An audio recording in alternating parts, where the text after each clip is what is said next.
if you are not part of the solution, don't become part of the problem. Today, we focus on one of the key solutions in our educational system, which is empowering teachers. With us is Ms. Gina from Edwina American Academy. Welcome to our program. Thank you so much for having me, first and foremost. I want to give my appreciation to the Parwarda channel. And I'll give a small introduction about myself. My name is Gina Avdal. I am from Nashville, Tennessee, originally Kurdish. I came back here, established Edwina American Academy, and have worked throughout the region regarding professional development. I have worked closely with the Ministry of Education and other international entities. My experience, it goes back to 2011. This is when I first started teaching, and I've been teaching ever since, done trainings, learned, failed, got back up again, and I'm very happy to be here and give you guys some insights. Thank you. Ms. Gina, what is teacher capacity building and why is it very important? Okay. So capacity building, especially for educators, it is the improvement of their knowledge, their skills, and their professional competencies. So it's not just a training program.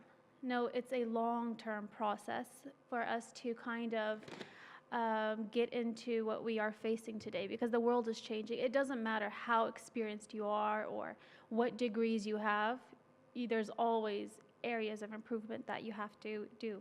So for example, me personally, myself, I'm in a capacity building program as we speak, which is the AI integration into the education system, because AI is new. I'm definitely not an expert. I will 100% sure we don't have any experts in this field yet.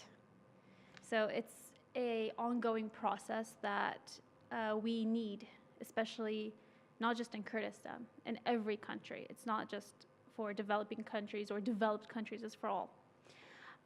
So if we compare to the US, in the US, teachers are required to do professional development annually, if it's during the school year or during the summer. It doesn't matter if you've been a teacher for 30 years. It doesn't matter if you've been teaching for 50 plus years. You have to do it. If you're teaching, you have to do professional development.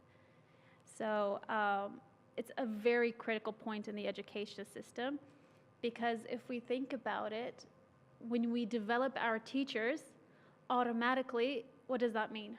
It means student learning outcomes have been improved. Teachers are very critical. If we have strong teachers, we have a resilient school. And a resilient school means a resilient education system. So they are the core, they are the heart of the education system. Based on your comment, actually, let's compare US because based on my experience, actually, in Japan, they have same training, actually not annually. It is some training weekly, some of them are monthly, just to develop their teachers. Yeah, this is a new for me, new information for me about the US, that they are training their teachers annually during the summer. Ms. Gina, as you know, we have a lot of training programs in Kurdistan, and also, especially in Iraq also, but we couldn't change the teachers' insights that much. I will go with the second question. What are the main stage of the capacity building? So from my own experience, developing training programs, the very first thing is there are 4 steps, very simple. I'll put it into 4 steps. The very first step is called a needs assessment. We need to analyze and see what are the gaps. There are many gaps, but we can focus on the critical gaps. Once we know what the gaps are, you need technically a whole village. This is the next step, step 2, developing a training program that they'll benefit from. Before going to the second step, okay.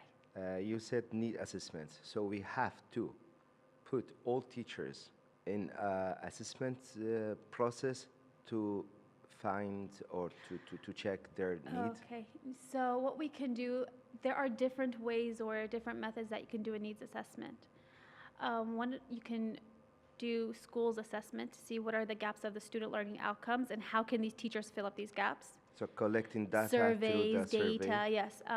Also, you can talk to the teachers directly. You can talk to different stakeholders. It doesn't matter. like interview. You just have to collect data. How you collect it, there are different ways, many ways actually. Yeah. We could do it quantitatively. We can do it qualitatively. It really doesn't matter as long as you collect the data and find out the gap that we have. Good. The problems that we have, Yes. and we have to focus Yes. on it in stage 2. Okay, Exactly. let's go to the Stage two. Stage two is really important in my opinion because stage two, it takes a whole village. It doesn't take one person to make this training program or this orientation of the program. Why does it need a whole village? Because you have the problem, okay? I have a solution for the problem. You have a solution for the problem. Someone else has a solution for the problem. Then we turn it into a whole program. Do you get what I'm saying? Like a We all brainstorming. collect, yes, a Yeah. brainstorming. We collect our skills and, we just build it. Now, this step is important. Why? Because when we have teachers, they don't want to waste their time, and we don't want to waste teachers' time. Time is critical. So why develop a program or just do a training program that was done 10 years ago and just, hey, we have this program, let's do it again? No, you're going to waste the teacher's time. Did they benefit? Did they reach their objective? Or did they just come because it was mandatory and they wasted their time? So So- this is our problem actually, Yes. maybe in Kurdistan, also in Iraq, which is we are depending on some training programs which is not suitable for our let's say teachers, Yeah. because we are not solving the problem. We don't know what is our teachers needs. Just doing randomly any For the training. sake of doing it. Yeah, exactly. Yes. No, it's really important to create a training program that hasn't been done before because, knowledge changes. This is why I said capacity building, it's also about knowledge. Yeah. Science changes, history changes, English changes. I have a daughter who's 5 years old. Like, there are some vocabulary she uses I have never heard of. Yeah, You know? exactly. Because every It's- year there's I'm a like, new vocabulary. What is that? They take it from songs, they take it from movies, they take it from trends. So, Exactly. the language is changing.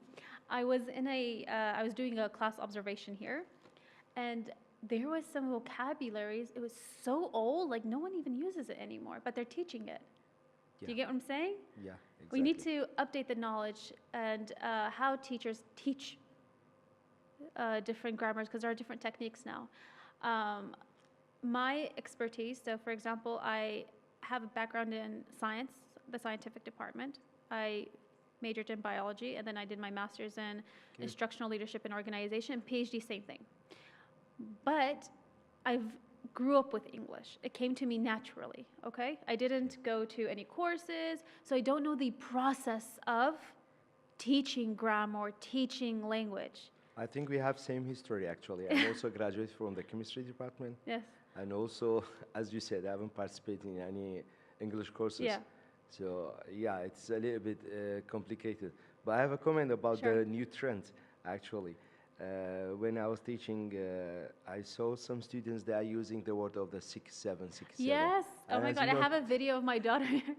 Yeah. She was like, what is this? Like, I don't know, it's just a song. I was like, okay. I have asked Yes. many teachers try to be with the trends because Yes. the students now they are using some words we don't know, we don't have any information about it. Go back Exactly. home and search and find Yeah, out yeah. what's the meaning of the 6767. Yeah. Yeah. I actually have a video of my daughter. She was just like, 6, 7. I'm like, I don't know, what does that mean? She's like, I don't know, it's just a song. Yeah, You have to know it. I was like, okay. So yeah, there are different trends.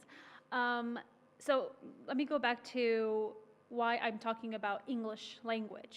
I know the language, but I don't know how to teach it or train teachers on how to teach it. So what did I do? I did a 160-hour professional development course specifically on teaching English and all its sub-skills. The way of teaching the language, exactly. Yes. Do I need it for myself? No, I know the language. The reason why I spent 160 hours, it took me 6 months to finish, it was very intensive, was because so I can obtain knowledge and give it to others in the training programs. Yeah, transfer. That were, yes. So even me, if I don't need the language, I don't need language, I don't need the English language. But I do need to learn how to teach it. I didn't have the skills. I had to obtain the skill. Do you get what I'm saying? To go with the pace and also to Yes. lead the teachers. Yes. Why? Because it goes back. If you have good educators, you have good student learning outcomes. Exactly. It's vice versa. I think I hit this. It's vice versa. So teachers benefit, students benefit. When students benefit, the schools benefit. When schools benefit, the Society, education the system education benefits. When the system. education system benefits, the country as a whole benefits. Yeah. Because education is the backbone of a country. So this is the second one. And what about the third stage?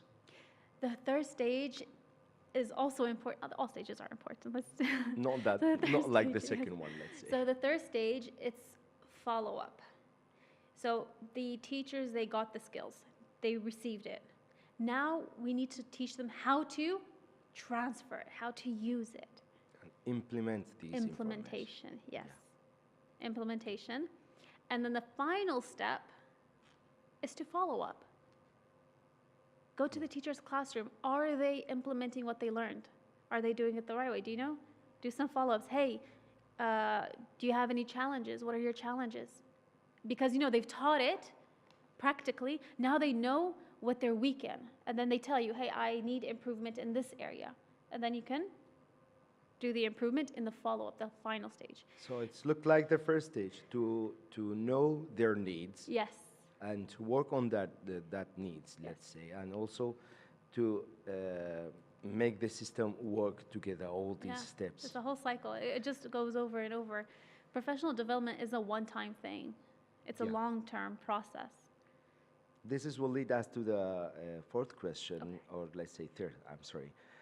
In which areas do teachers need continuous development?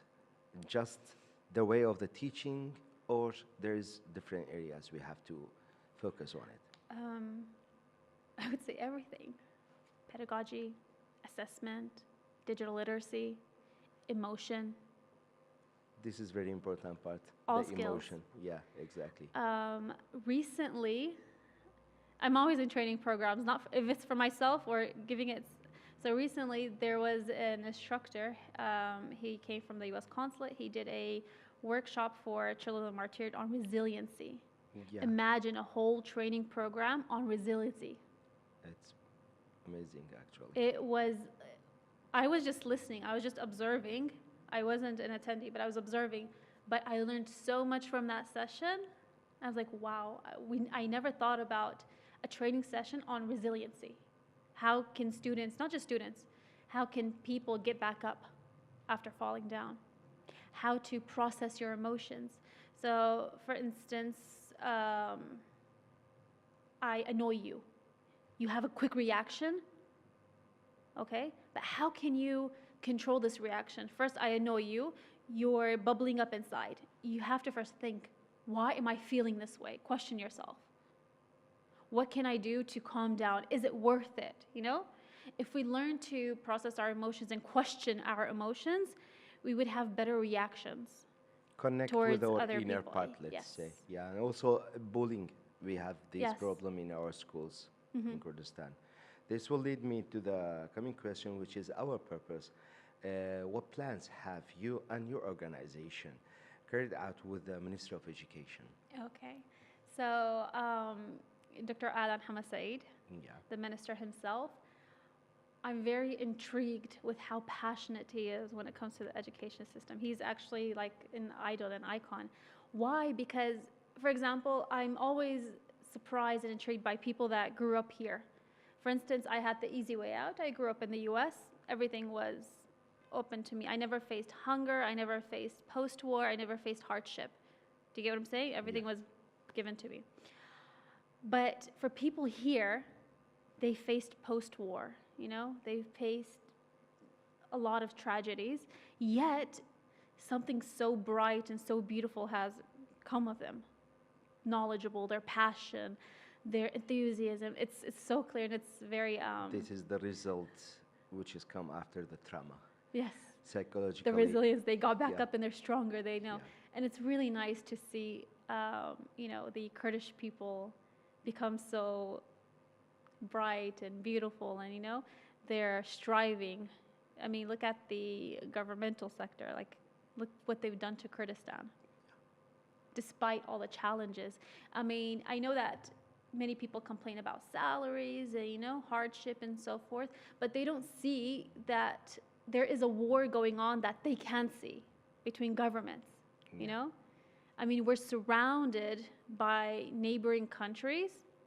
Do you get what I'm saying? We have Iran, Turkey. I'm going to consider Kurdistan a country, so we have Iraq. Because, they kind of have this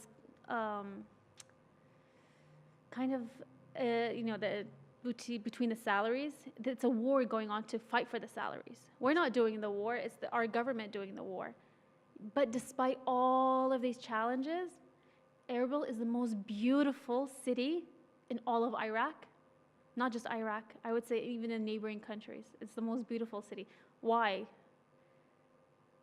Do you get what I'm saying? It was a government that fought for this beauty. Actually, sometimes when I have a discussion with my friends, always, I'm sharing this, the gap between the society and the Kurdish government is less comparing with the gap between the society and other governments in neighborhood, also in other countries. This is a good, let's say, a positive point for our government and also for our society. So this collaboration between your organization and the Ministry of Education started, or you have a plan to start? Okay, so I went way off topic because it went into government and everything. I'm just surprised and intrigued by what the government has done for here. That's why I went to this topic. Exactly. Let's go back to the other topic. So Dr. Ala Hamad Saeed, he had a vision to build a training center in the Barzani Nimr complex. And then when he reached out for this training center, because he wanted us to collaborate, we were very honored that he asked us to come and help set the training center. And it started this year. The idea started last year, but the implementation, it actually started this year in June, July.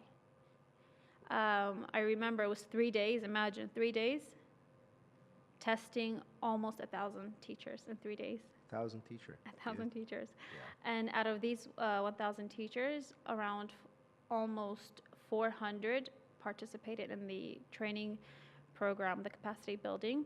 Now, this one was specifically on English.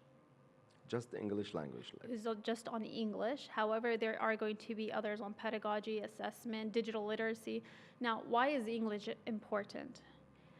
Kurdish is a beautiful language, but it's not a rich language when it comes to digitalization, when you research, English, Arabic, and Spanish. These are 3 languages that if you have a phone, if you have internet, you can get a lot of resources just by researching. Yeah. Kurdish, unfortunately, we still need to work on this area. This is a gap, you see? And also, as you know, English is an international language. Yes. So it's just a tool. If we are talking English, if we are going to learn English, I'm against this idea, which is many times you will see in the media and social media and everywhere, stating that, okay, we will forget our language, our mother